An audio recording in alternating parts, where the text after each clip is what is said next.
Man is a freak of nature, because at the same time he is an animal, and at the same time is the only case of life having awareness of himself.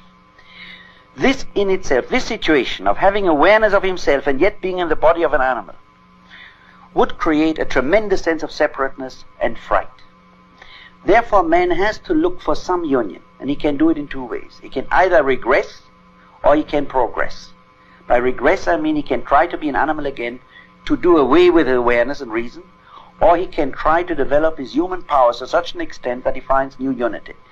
Now, the person who cannot live productively, who cannot create at all, nevertheless does not want to be a passive person, like dice thrown out of a cup.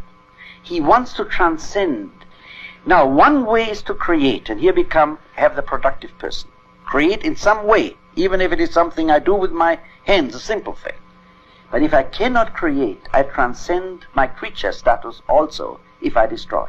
Mm-hmm. To destroy life is as much of a transcendence of life as to create it. To create requires conditions of interest, of capacity, many conditions. To destroy requires only one thing, a pistol or a strong arm, if your opponent is weaker. But in the process of destruction, I also fulfill the desire to transcend life, to transcend my passive creature status, and I triumph over life.